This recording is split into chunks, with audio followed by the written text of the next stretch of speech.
Welcome to 6 Tips for Managing Challenging Behavior at Home. During today's training, we'll be discussing 6 tips designed to help parents and caregivers appropriately manage challenging behaviors in the home setting. This training is designed to help parents and caregivers identify possible causes of challenging behavior and ways to prevent that challenging behavior from happening in the future, with the ultimate goal of developing and utilizing appropriate replacement behaviors within the home setting. The first tip is getting to know your ABCs. And no, I'm not talking about the alphabet. When talking about the ABCs of behavior, the three-term contingency ABC refers to our antecedent, our behavior, and our consequence. The A for antecedent is what happened immediately before the challenging behavior occurs. This could also be referred to as the trigger that caused the behavior to happen. Our B for behavior, that's what actions did the child engage in? Did your child hit, kick, spit, punch? Were they fighting? Did they elope or try to run away? Were they screaming or using profanity? Did they refuse to complete a task? The behavior is the target for increase or decrease. And lastly, our C is for consequence. What happened immediately before the behavior occurred? For many, when we hear the term consequence, we often think of punishment or some other type of punitive measure. However, in the realm of behavior management, the term consequence, again, simply refers to what happened immediately after the behavior occurred. What did the child gain? This is typically the reason why the child engaged in the challenging behavior. Here's an example. When asked to take the trash out as part of his chores, Bobby runs out of the house. When he returns, the trash has been taken out by his brother. The antecedent in this scenario is Bobby being asked to take the trash out. His behavior was him running out of the house, and the consequence of him running out of the house, when he returned, the trash had already been taken out, so he didn't have to do it. Bobby successfully escaped a task.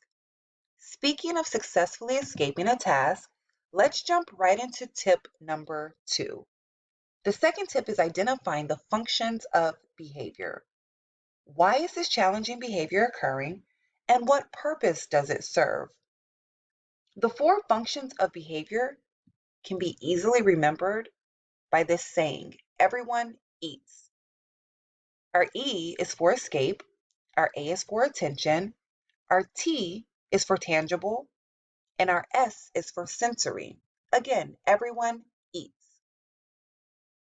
Looking at E or escape, children may engage in behaviors with the purpose of escaping or getting out of completing a task, an assignment, an unpleasant situation, or an activity they simply don't want to do. A is for attention. Children engage in attention-seeking behaviors to gain acknowledgement or attention from others. Please keep in mind that when we talk about attention-seeking behaviors, attention is attention whether it's positive or negative. For example, Billy tells an inappropriate joke. If the inappropriate joke provides Billy with attention, he's most likely going to continue telling that inappropriate joke, even if it's attention by way of his teacher reprimanding him. Our T is for tangible. Children may engage in behaviors to gain access to something. Tangibles can be food items, electronics, toys, or any highly preferred item. S is for sensory. Children engage in behaviors for sensory stimulation simply because it satisfies a particular sensory need. For example, we see a child who sits in a chair and they're rocking back and forth. Nothing else is going on, they're just rocking. They may rock all day. We've also seen some of our children with the hand flapping. Those are sensory type behaviors. Using the same example for tip number 1 with Bobby, when asked to take out the trash as part of his chores, Bobby ran out of the house. When he returned to the house, the trash had been taken out by his brother. We can identify the function of Bobby's behavior as escape. By Bobby running out of the house and coming back to his brother having taken out the trash, he successfully escaped the task of taking out the trash. It's especially important to identify the function of behavior because when we teach replacement behaviors, the appropriate replacement behavior should absolutely serve the same function as the challenging behavior. Before we dive into teaching appropriate replacement behaviors, let's talk about ways to prevent challenging behaviors from happening. That's right, we're now at tip number 3, preventing behavior.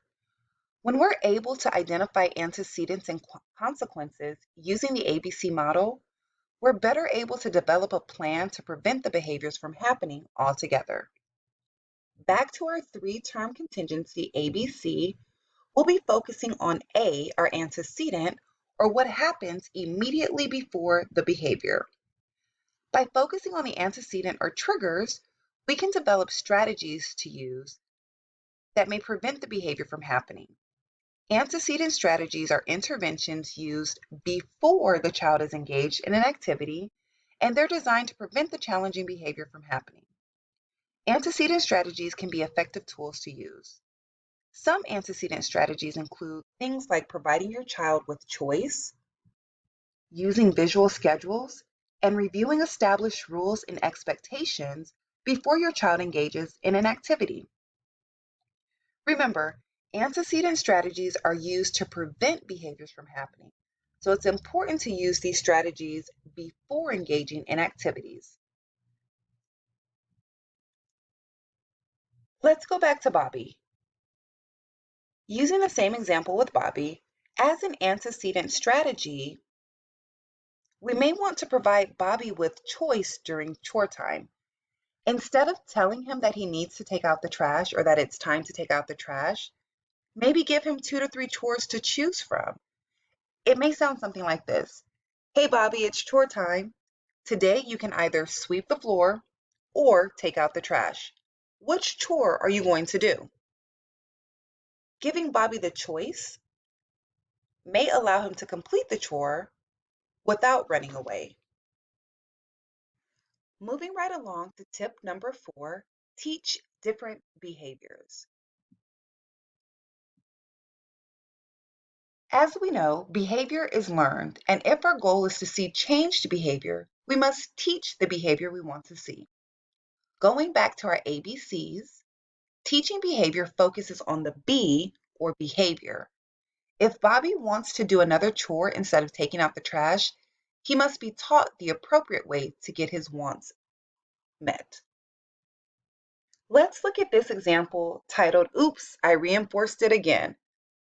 We'll call our child in this scenario Callie. Looking here, we see that Callie threw her bowl. You pick up the bowl and say, we don't throw. You add more food to the bowl.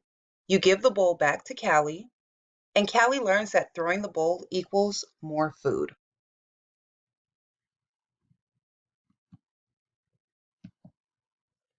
Here we are again. Same example, same Callie, but we're not going to reinforce the behavior of throwing the bowl. We're going to teach Callie how to properly get her needs met.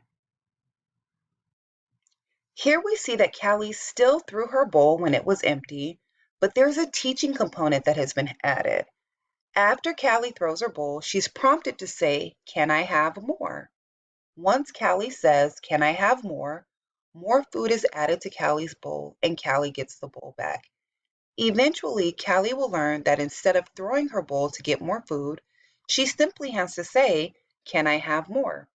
Making her request for more food serves the same function as her throwing the bowl. However, her making the request is more appropriate.